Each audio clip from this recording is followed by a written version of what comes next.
তো কি অবস্থা সবার, আমি দা নিউজ বং। তো আজকে আমরা কথা বলবো দীপক কুমারকে নিয়ে। তো অনেকজন একে সাপোর্ট করছে, এমনকি ধ্রুব রাঠিও। ব্যাপারটা কি আমি আপনাদেরকে বুঝিয়ে ভালোভাবে বলছি। উত্তরাখণ্ডে কোতদুয়ার এলাকায় একটি মুসলিম কাপড়ের দোকান রয়েছে, নাম হচ্ছে বাবা স্কুল ড্রেস। তো কিছুদিন আগে সেই দোকানে বাজরাং দলের লোকেরা যায় এবং সেই বয়স্ক লোককে বলে এই বাবা নামটা হটিয়ে দাও, মুসলিম হয়ে এই নাম রেখেছো। ধমক দিয়ে বলেছিল এই নামটা সরাতে।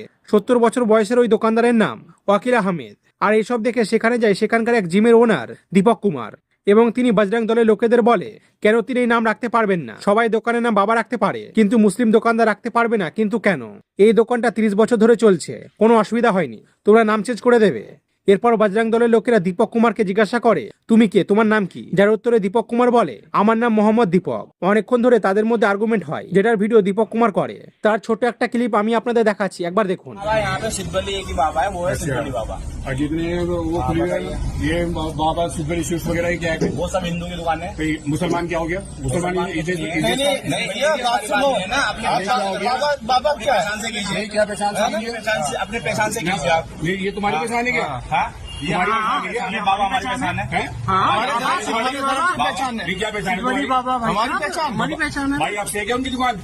नहीं ये बात सुनिए ना, उनसे बात हो चुकी है।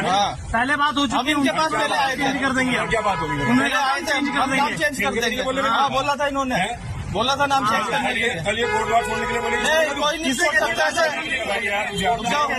किसने कह दिया वोट दो छोड़ने के लिए? मत दिखा। मैं खुद ही नहीं तक आपका नाम क्या भैया? अपना नाम। मेरा नाम मोहम्मद दीपक है भाई। मोहम्मद दीपक है आपका।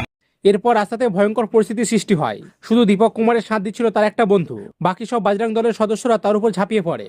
যাই হোক, সেখানে ঝামেলাটা মিটে যায়। এরপর দীপক কুমার বাড়ি আসে এবং একটি ভিডিও পোস্ট করে, আপনারা একবার দেখুন। नमस्कार, जय सिया राम, अस्सलाम वालेकुम, सत केम छो। मैं हिंदू हूँ, ना मैं मुसलमान हूँ, ना मैं सिख हूँ, ना मैं ईसाई हूँ। उससे पहले मैं एक इंसान हूँ, क्योंकि मरने के बाद मुझे जवाब भगवान को देना है, इंसानियत को देना है, ना कि किसी धर्म को देना है। इस टाइम से आप एक चीज नोटिस कर रहे होंगे कि सोशल मीडिया पर एक वीडियो बहुत तेजी से वायरल हो रही है। हिंदू मुसलमान को लेकर किसी एक इंसान को टारगेट करना मेरे हिसाब से ये गलत है, ऐसा नहीं होना चाहिए। चाहे वो हिंदू हो, चाहे वो मुसलमान हो। आप लोगों से, आप भाइयों से, बहनों से, दोस्तों से बस इतना कहना चाहता हूँ कि हमारे देश को प्यार की जरूरत है, मोहब्बत की जरूरत है, ना कि कोई नफरत की। नफरत तो आप कितनी भी फैला सकते हो, उसमें कोई दिक्कत नहीं है, पर प्यार बांटना बहुत बड़ी बात है। तो प्लीज प्यार से देखिए हमारे देश को, हमारे देश के लोगों को। धन्यवाद। এরপরে কিছুদিন আগে বজরং দল তার ঘরের সামনে গিয়ে ঝামেলা করতে শুরু করে, এমনকি সেই মুহূর্তে পুলিশও সেখানে উপস্থিত ছিল।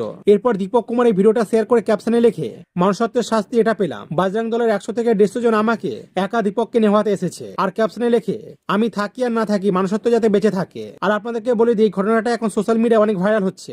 এই ঘটনায় পুলিশ 3টে কেস রেজিস্টার করেছে। প্রথম কেস 30 থেকে 40 জন আনআইডেন্টিফাই মানুষজনের বিরুদ্ধে, যারা প্রোটেস্ট করেছিল এই ঘটনাটার জন্য। আর রিপোর্ট অনুযায়ী এগুলোকে নিয়ন্ত্রণ করছিল বজরং দল আর বাকি হিন্দু পার্টিস। এই প্রোটেস্টকে অর্গানাইজ করেছিল।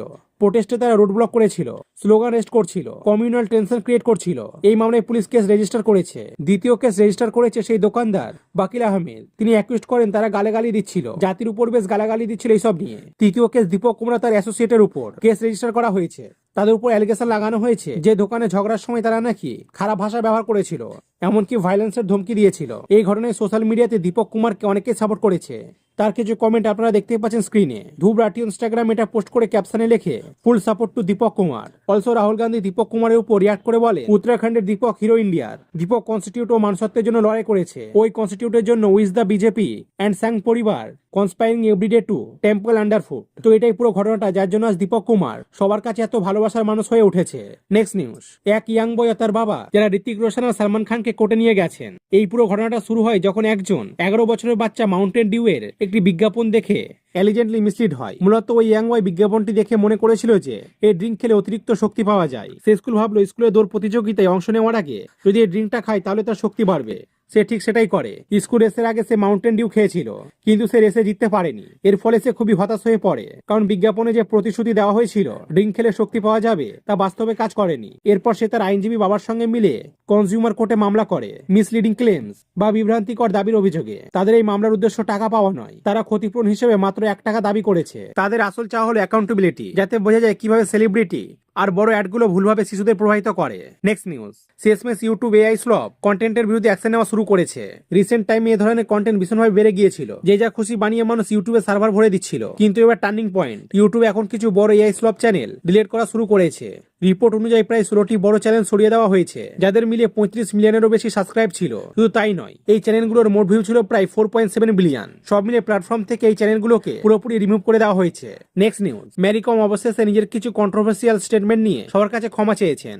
আপনাদের মনে আছে নিশ্চয়ই, তারা তার স্বামীর মধ্যে একসময় একটি পাবলিক ডিস্ট্রিবিউট হয়েছিল। সেই সময় আপকি আদালত ইন্টারভিউতে তিনি কিছু খুবই বিতর্কিত মন্তব্য করে ফেলেন, যার জন্য তাকে প্রচুর ব্যাকল্যাশ সহ্য করতে হয়। গতকাল শেষমেশ তিনি নিজের ইনস্টাগ্রামে একটি ভিডিও পোস্ট করেন। সেই ভিডিওতে প্রথমে তিনি মানুষের কাছে ক্ষমা চান, এরপর বিষয়টি পরিষ্কার করে বলেন এটা এমন নয় যে তার বিয়ে কখনোই সফল ছিল না, বরং অনেক বছর পর্যন্ত সবকিছু ঠিকই ছিল, কিন্তু পরে যখন বিশ্বাস পুরোপুরি ভেঙে যায় তখন পরিস্থিতি বদলে যায়। তিনি পুরো পুরুষ সমাজের কাছে ক্ষমা চান এবং বলেন তার বক্তব্য দিয়ে তিনি কোনো পুরুষকে আঘাত করতে চাননি। মেরি কম বলেন ওই মুহূর্তটা তার জন্য ইমোশনালি খুব ওভারমেলিং ছিল। বছর পর বছর জমে থাকা কষ্ট, ডিপ্রেশন, ব্যবহার হয়ে যাওয়ার অনুভূতি আর বিশ্বাসঘাতকতা সব একসাথে তখন বেরিয়ে এসেছিল। নেক্সট নিউজ, তো Facebook content creator Abul Hasan মারা গেছেন। হ্যাঁ গাইস, ঠিকই শুনলেন। হঠাৎ ফেসবুকে আবুল হাসানকে নিয়ে এরকম অনেক পোস্ট আসছিল যে আমাদের প্রিয় আবুল হাসান ভাই আর নেই। অনেকেই তাকে নিয়ে পোস্ট করে। তিনি আসলে তার ভিডিওতে বিভিন্ন মানুষকে সাহায্য করা আর ভালো কাজের ভিডিও বানাতো, তাই তাকে অনেকেই ভালোবাসতো। কিন্তু তিনি কি কারণে মারা গেছেন তা অফিসিয়ালি জানানো না হলেও কিছু তথ্য থেকে জানা গেছে যে ওনার ফেসবুক আইডিতে কপিরাইট স্ট্রাইক আছে, যার ফলে তিনি অনেক ডিপ্রেশনে ছিলেন এবং তিনি নিজেকে শেষ করে দেন।